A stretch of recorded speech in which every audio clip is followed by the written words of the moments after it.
graça e a paz do Senhor. Amém?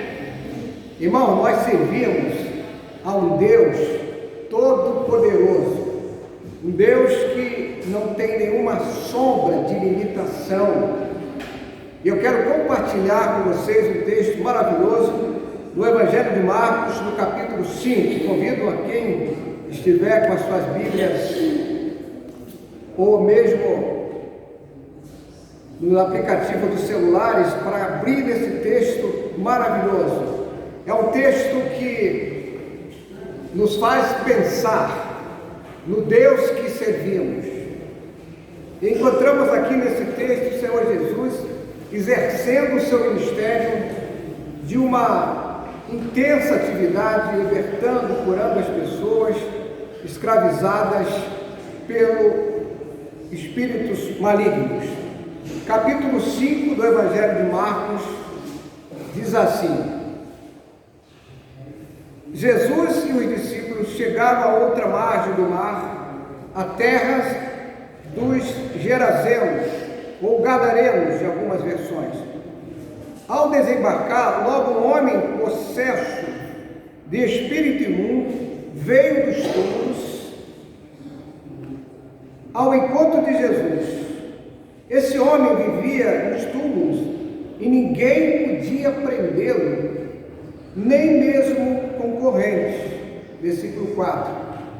Porque, tendo sido muitas vezes preso com correntes e cadeias, as cadeias foram quebradas por ele, e as correntes foram despedaçadas, e ninguém conseguia dominá-lo. Andava sempre de noite e de dia, gritando por entre os túmulos e pelos montes, ferindo-se com pedras. Quando de longe viu Jesus, correu, prostrou-se diante dele, versículo 7, gritando em alta voz: o que você quer comigo, Jesus, Filho do Deus Altíssimo? Por Deus, peço-lhe que não me atormentes. Versículo 8. Ele disse isso porque Jesus tinha dito a ele: espírito imundo, saia deste homem. Então Jesus perguntou: qual é o seu nome? Ele respondeu: Legião é o meu nome, porque somos muitos. Versículo 10. E pediu-lhe com insistência que não os mandasse para fora do país. Ora, uma grande manada de porcos estava pastando ali pelo monte, e os espíritos imundos pediram a Jesus: mande-nos para os porcos, para que entremos neles. Versículo 13.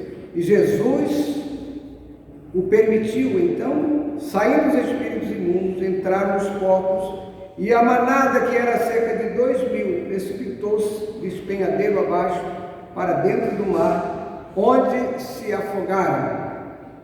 Versículo 14.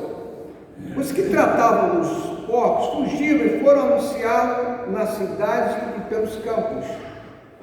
Então o povo saiu para ver o que tinha acontecido. Aproximando-se de Jesus, viram o endemoniado, o que antes estava dominado pela legião, assentado e vestido em perfeito juízo, e temeram. Os que haviam presenciado os fatos contaram-lhes o que tinha acontecido ao endemoniado e também falaram a respeito dos porcos. Versículo 17. Começaram a pedir com insistência que Jesus se retirasse da terra deles. Quando Jesus estava entrando no barco, aquele que antes estava possuído pelos demônios pediu com insistência que Jesus o deixasse ficar com ele. Jesus, porém, não permitiu. Ao contrário, ordenou-lhe: vá para sua casa, para os seus parentes, e conte-lhes tudo o que o Senhor fez por você e como teve compaixão de você. Então ele foi e começou a proclamar em Decápolis tudo o que Jesus lhe tinha feito, e todos se admiraram. Esse texto nos faz pensar. O poder de Jesus é indiscutível. O seu amor é incomparável. Jesus, ele exerceu o seu ministério com profunda misericórdia, principalmente às pessoas sofredoras, e de uma forma assim sobrenatural, extraordinária.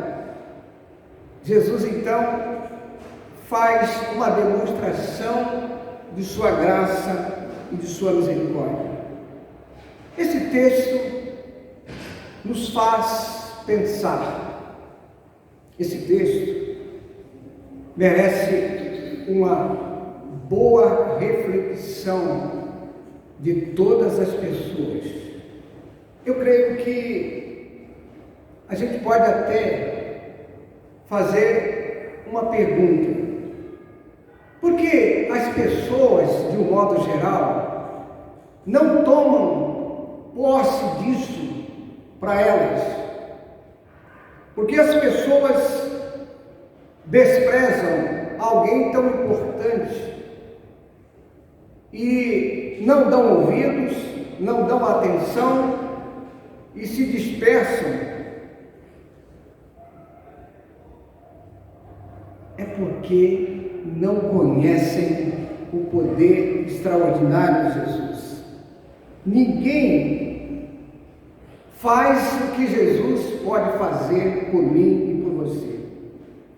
E uma das coisas que a Bíblia nos informa, em todos os evangelhos, em todo o Novo Testamento e até mesmo no Antigo Testamento, é que a pessoa sem Jesus está vulnerável, está sem uma cobertura espiritual.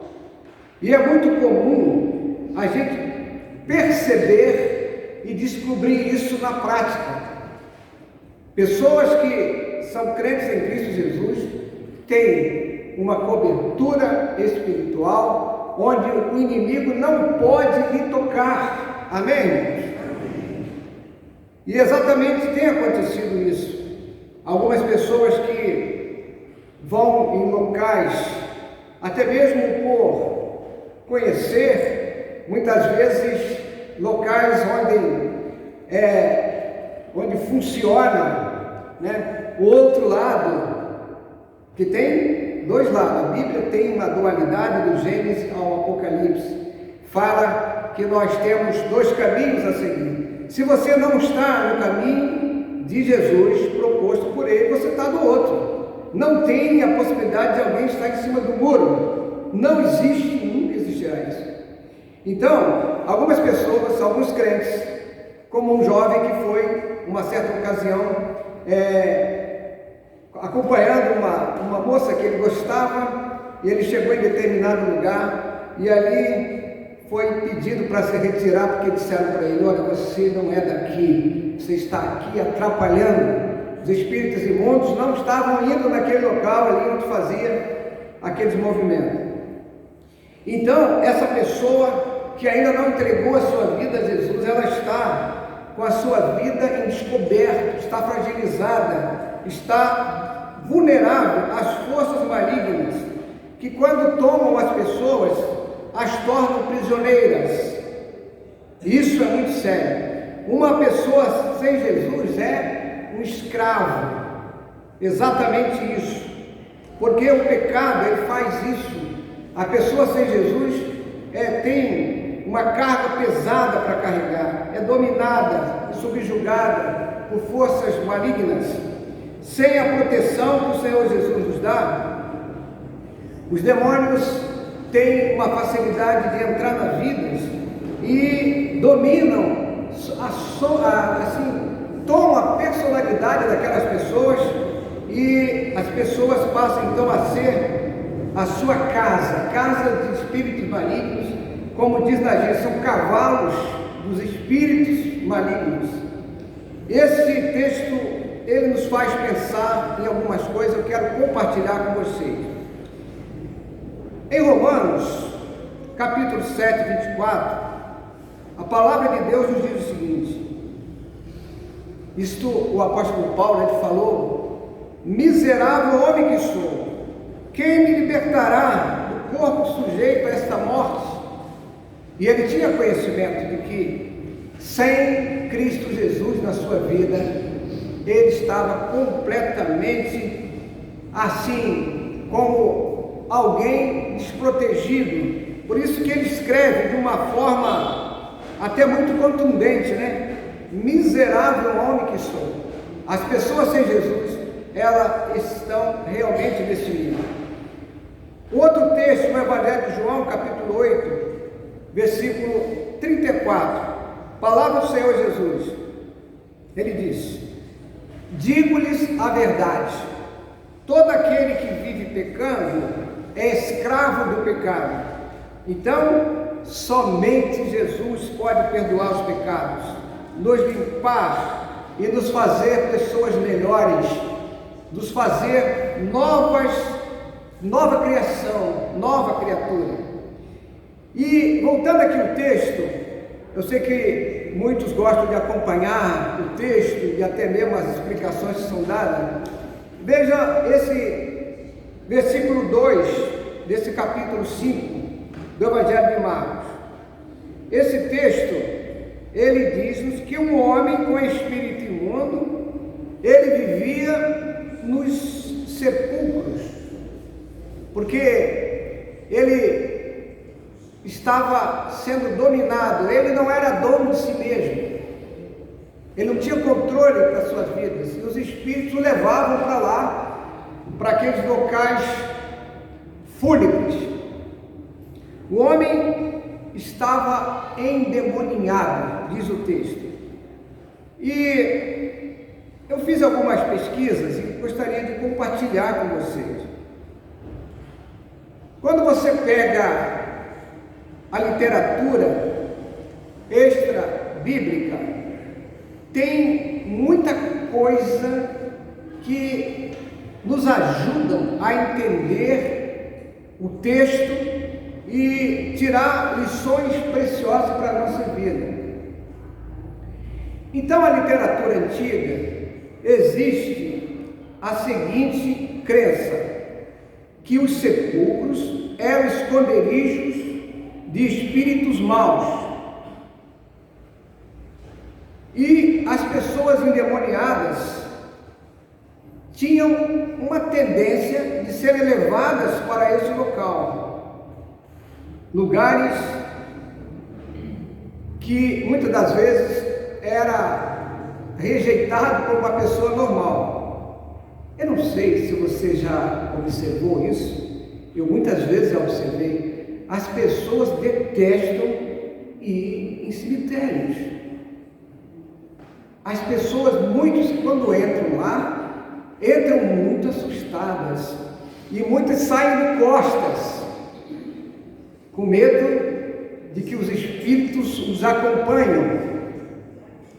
Eu já vi muitas vezes isso. E aí surge uma pergunta: por que os espíritos malignos gostam de levar as pessoas para esses locais? Porque talvez eles preferem locais melancólicos, mórbidos, locais tristes.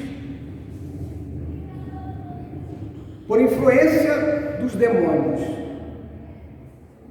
Não era muito comum o tipo de caverna que fornecia sepultamento aos mortos e abrigo aos viventes. Os indigentes, as pessoas, muitas vezes, moravam em locais assim. E eu creio que ninguém tem, assim, no seu estado normal, um prazer de morar em cemitério. Hoje, muitas pessoas têm realmente uma grande rejeição a esses lugares. É evidente, hoje existem alguns outros tipos de locais de sepultamento que são até, digamos assim, mais tranquilos. Existem cemitérios chamados jardins, né? Tem aqui mesmo em Guadalupe, Jardim da Saudade. Você entrando ali, parece que você está no local, né? Simplesmente tem ali algumas placas, algumas coisas, mas quando você vai em algum cemitério, principalmente dos mais ricos, aqueles jazigos, aquelas construções com até pequenas catedrais, pode ser muito lindo, material de qualidade, granito, coisa linda, mas as pessoas não veem nenhuma beleza ali, porque ali é um local de tristeza, um local que não existe muita, digamos assim, aquelas obras de arte que estão ali não inspiram ninguém, né? Ninguém vai chegar ali e vai ficar. As pessoas entram ali com grande respeito. Esses lugares são, na verdade, lugares sombrios. Lugares sombrios. Eu quero trabalhar com vocês o seguinte, sobre este assunto, sobre os demônios. Este assunto é necessário a gente compreender com profundidade, fazer uma boa reflexão, para a gente saber se nós também não estamos sujeitos a ser possessos por espíritos malignos. Sobre os demônios, existe, ou espíritos imundos, né? A gente tem algumas traduções que vai ser a mesma colocação sobre os demônios, os espíritos malignos. Existe um grande campo de pesquisa nessa área. A ciência, de um modo geral, as pessoas se aprofundam no conhecimento, no campo da filosofia, e eles vão buscar algumas coisas. E eu fiz aqui algumas pesquisas. Alguns estudiosos modernos afirmam que esses casos de possessão demoníaca são distúrbios, são tipos de enfermidades psíquicas. Muitos não acreditam em demônios. Eu não sei se a minha esposa está aqui hoje, se ela vai se lembrar. Nós fomos membros numa igreja batista em Campinho, Igreja Batista Central em Campinho. E alguma ocasião lá apareceu uma senhora, e essa senhora pegava ali, ficavam assim em transe, alguns espíritos, alguma coisa assim, as pessoas começavam a orar, expulsaram, e ninguém conseguia resolver o problema dela. Passado algum tempo, ela foi diagnosticada com um tumor na cabeça, e ela passou um processo cirúrgico e ficou livre daquele problema. Era um problema na área da saúde que fazia com que ela pegasse como se fosse espírito. Mas quando você vai na Bíblia, o Novo Testamento é muito claro, afirma que existem os espíritos imundos, que eles são reais de fato, de verdade, e não são imaginários como muitos pensam. São seres sobrenaturais que têm parte com Satanás, inimigo de nossas almas, e exercem uma influência maligna sobre os seres humanos. E as pessoas sem Jesus, essas pessoas estão abertas para serem tomadas por esses espíritos maus. Os evangelhos têm muitos textos que ensinam a existência.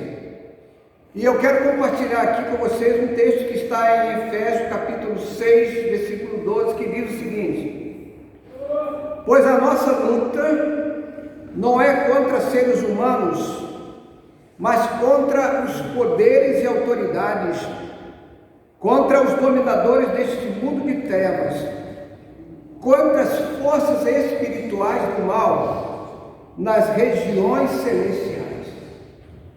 A Bíblia é clara sobre este assunto.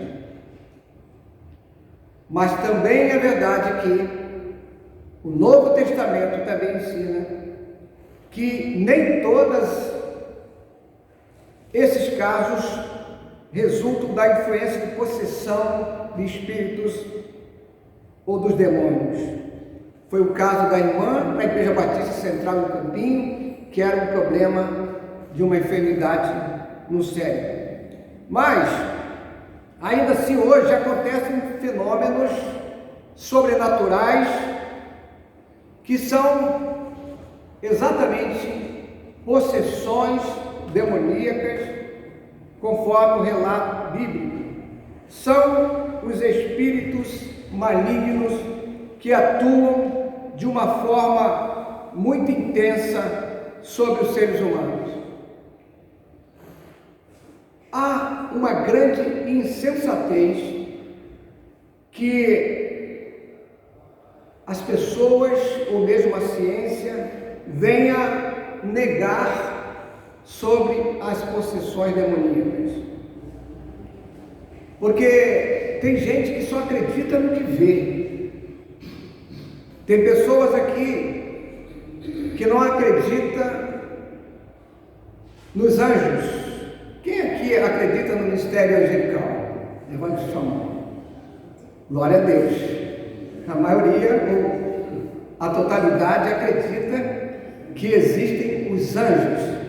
Pois é, se você acredita nos anjos, a Bíblia diz que 1/3 foi atrás de Satanás e viraram então estes espíritos malignos, chamados demônios, que existem com certeza absoluta. Legiões, exatamente. Porque todo estudante sabe, quem aqui estuda no campo, por exemplo, da física, da psicologia e mesmo da filosofia, a gente sabe, a gente estuda que os sentidos humanos são imprecisos, são débeis. Os sentidos humanos nos enganam, sendo muito provável que não tenhamos percepção sensorial da maior parte das coisas que existem nesse universo. A gente não tem ideia de muita coisa.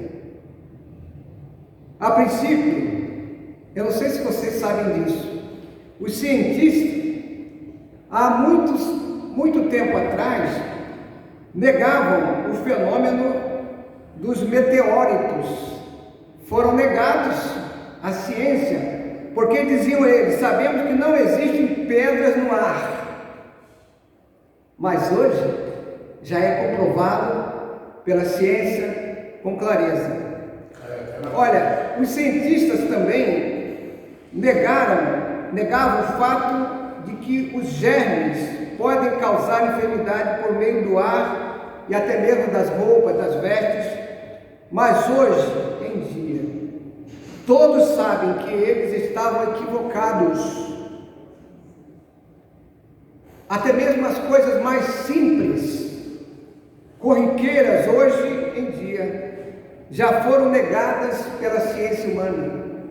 Porque a ciência vai trabalhando e ela precisa comprovar os fatos para que eles digam que existem ou que são verdadeiras.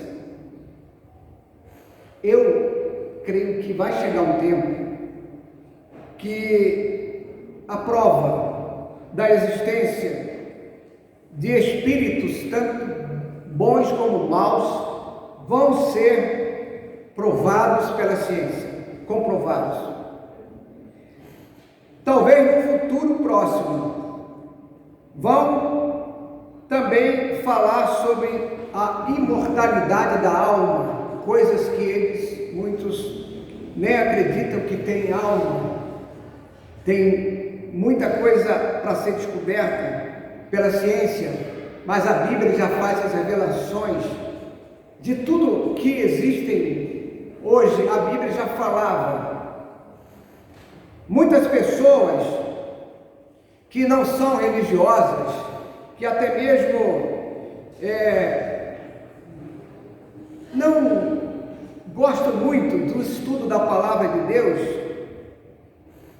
e quando começam a buscar através da palavra, chegam que existem coisas que ainda precisam ser descobertas e vem uma clareza mais profunda. A verdade é que existe um grande segredo neste universo do qual nós nos encontramos. Um dos grandes historiadores do passado, chamado Joséfo, ele também escreveu sobre a questão dos espíritos malignos ou dos demônios. Joséfo foi um dos grandes historiadores contemporâneos daquele primeiro século. Ele pensava que os demônios eram os espíritos dos homens que morreram, homens maus, rebeldes, que depois da morte voltavam a este mundo. Mas era uma ideia muito comum entre os antigos, inclusive os grandes estudiosos da filosofia, como foram os gregos. Também foi ideia de algum dos pais da igreja, eu não me lembro, eu acho que, se não me engano, foi Justino, que viveu no primeiro século, ali próximo do segundo século. Tertuliano foi o primeiro a mudar de ideia sobre a questão dos demônios, que ele afirmou que são anjos caídos e não são os espíritos humanos como era no passado afirmado. Quero voltar com vocês nesse texto de Marcos capítulo 5. Este texto aqui, ele é muito rico em informação. Aqui está muito claro que esse homem estava em uma situação incontrolável pela força humana, ou seja, a força humana nada poderia fazer para ajudar. Eles não conseguiam prendê-los com correntes, era uma situação deplorável. Ele, na verdade, recebeu ajuda, mas insuficiente. Ele não conseguia de maneira nenhuma se libertar das garras daquele espírito violento. Segundo o versículo 4, ninguém conseguia ajudá-lo. Forças humanas não conseguem ajudar nesta área. Nenhuma cadeia conseguia prendê-lo. Ele era uma pessoa violenta e nada podiam fazer por ele. O versículo 5 desse capítulo que nós lemos nos informa que aquele homem, ele era mais do que um escravo, ele era um sofredor. Diz o texto que ele andava gritando, cortando-se com pedras entre os sepulcros e nas colinas. Eu fico pensando como que um ser humano chega num estágio deplorável como este. Uma coisa me impressiona aqui nesse texto, e eu quero compartilhar com vocês. está no versículo 6 e 7. Versículos 6 e 7 nos informa que os espíritos imundos sabem muito bem quem é Jesus. Sabem que Jesus é Deus. Eles reconheceram a autoridade de Jesus. Sabe que Jesus tem poder para derrotá-los. E eles então fazem um pedido de socorro a Jesus, versículo 10, para que não os mandasse sair daquela região. Em Lucas capítulo 8, 31, o evangelista Lucas, ele registra sobre este mesmo episódio. E lá, o evangelista Lucas, ele vai dar maiores detalhes sobre este assunto. E lá em Lucas diz para que não os mandassem para o abismo. Os demônios tinham medo de serem enviados para o castigo eterno. Olha, isso é algo que a gente precisa entender muito bem.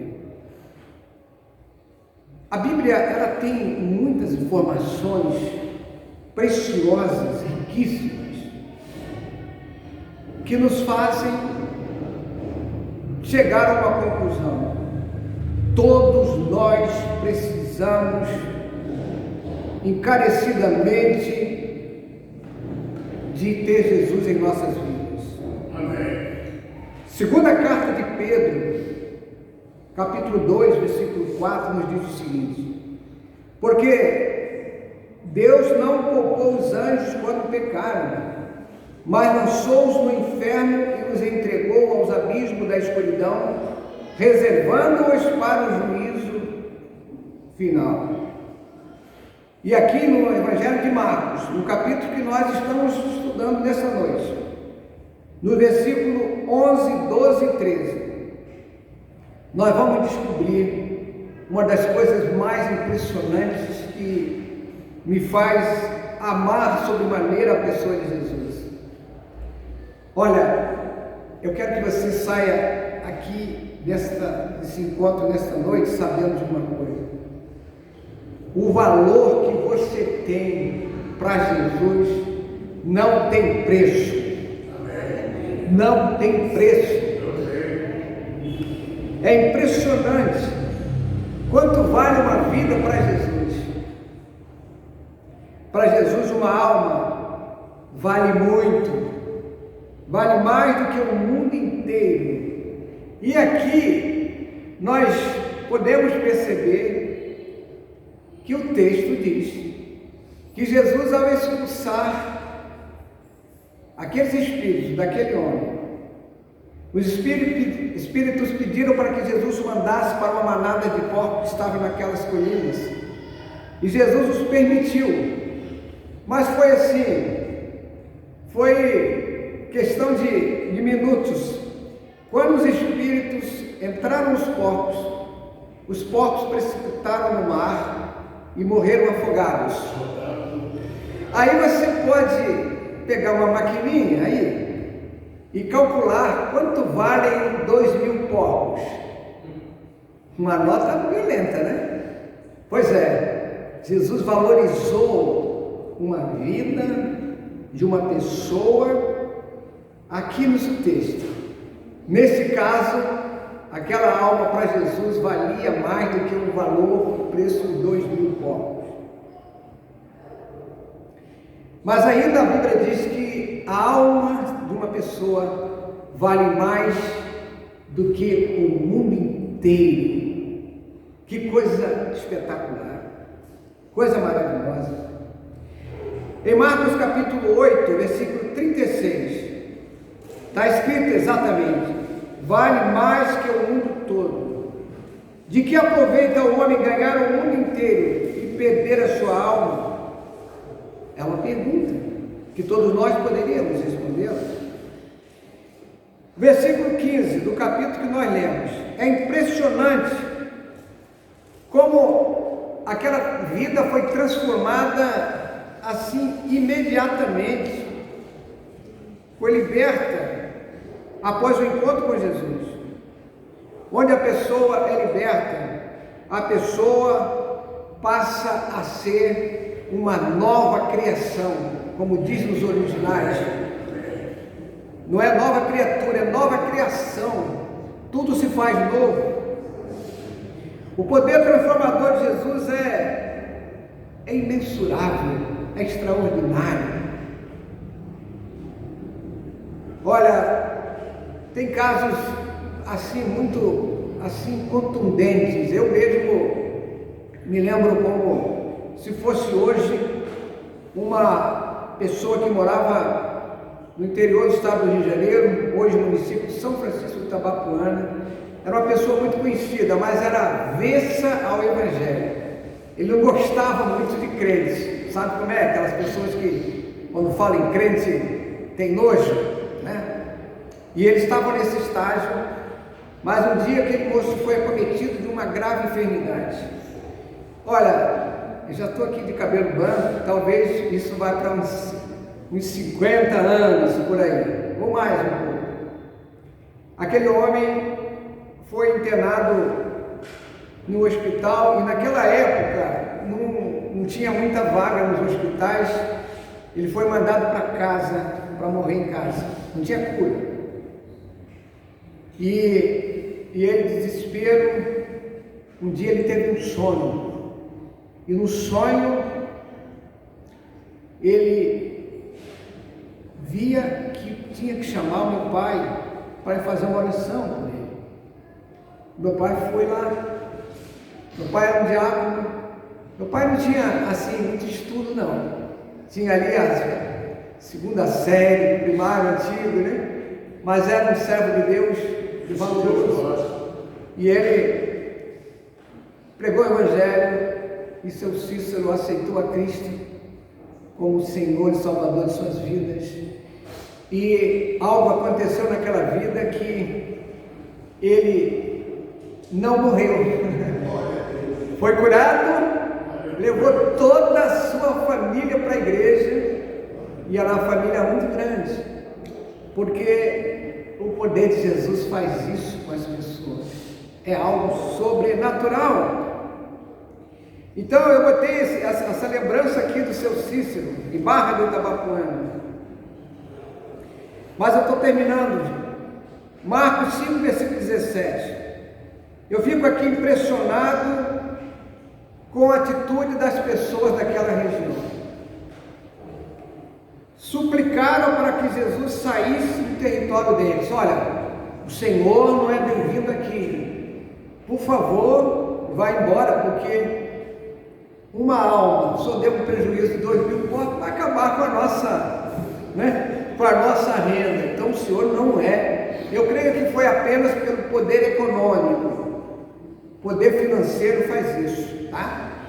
Tem pessoa que tem medo de perder. Olha, e é uma grande bobagem. As pessoas têm medo de Jesus. Eu por exemplo, a Ivanete está aqui, minha esposa, ela sabe que deu trabalho uma pessoa que foi para a igreja lá, a igreja que pastoreava, nós pastoreávamos em Boa Vista, e essa pessoa tinha lá um botequim, e o maior lucro dele era na bebida. Deu trabalho, né? Você lembra? Para ele tirar as bebidas, e dava conselho: olha rapaz, bota aí, vende bala que vai dar mais lucro para você. Mas ele deu trabalho, porque ele disse: pastor, é onde que eu mais ganho dinheiro? Uma garrafa de pinga ele ganhava 10 em uma, vendendo ali os golezinhos, né? Porque infelizmente isso é uma doença tão terrível, que as pessoas que são dependentes químicos toma o primeiro, o segundo, no terceiro gole você pode dar água que ele não sabe mais de nada, fica escravo. É exatamente isso. A Bíblia até fala alguma coisa sobre isso. Então, tem gente que tem medo de vir para Cristo porque vai fazer o rebuliço na vida. Você vai deixar as coisas, sabe, que desagradam a Deus, e vai ter que mudar mesmo, né? Eu creio que aquele povo ali perdeu uma grande oportunidade de ser abençoados. E eu creio que foi mesmo pelo poder financeiro. Pediram para Jesus ir embora. E a gente sabe que quando a gente conhece Jesus, sabe quem Ele é, a gente vai pedir: Senhor, fica conosco, fica na minha casa, né? Tem um lugarzinho do Senhor lá, né? E tem gente que é tão assim, digamos, eu não sei, eu até acho isso legal. Teve uma pessoa que tinha um costume de pegar a sua Kombi, e ele chegava e disse: Ó Jesus, pode entrar, fica aqui na minha Kombi, né? Ele achava que Jesus, em espírito entrado ali, não ia acontecer nada. E tem gente que tem assim, essa sensibilidade de orar, né? E é muito bom a gente até convidar mesmo: Senhor, fica conosco, o Senhor é importante para mim. Finalizando esta parte, aqui os discípulos estavam,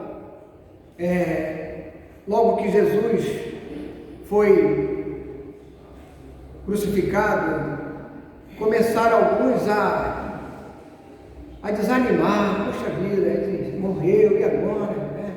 E a Bíblia conta que 2 discípulos estavam caminhando tristes, saindo da cidade de Jerusalém, caminhando para uma localidade chamada Emaús, caminho de Emaús. E eles estavam tristes, abatidos: e agora? Nós estamos desamparados, Jesus morreu, tal. Mas Jesus, ele é tão maravilhoso que ele disse: vou dar ajuda a esses 2 aqui. E de repente entrou na caminhada, eles pensaram que eram estranhos. E Jesus começou a conversar com eles e perguntar: olha, o que está acontecendo? Por que vocês estão tão tristes? E eles disseram: não está sabendo não o que aconteceu? Ele disse: não, o que aconteceu?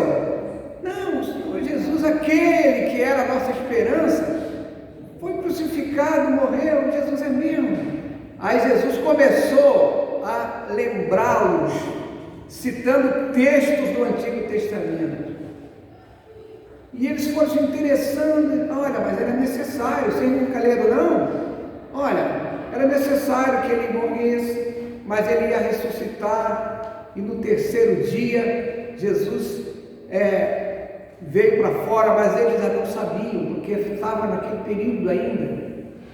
E de repente, a conversa foi tão boa, quando chegaram no local onde eles iam ficar, Jesus foi com quem ia caminhando e disse: não, fica conosco.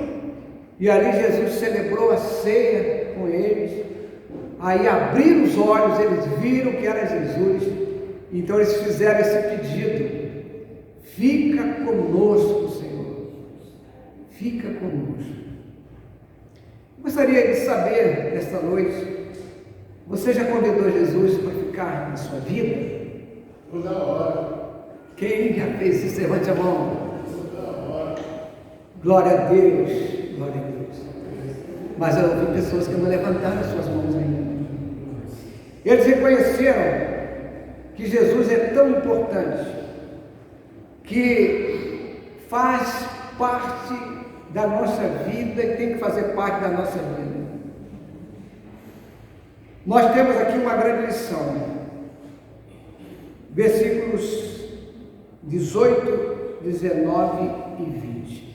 Quero finalizar relendo esse versículo, porque esse versículo é para nós, tá bom? Olha, diz assim: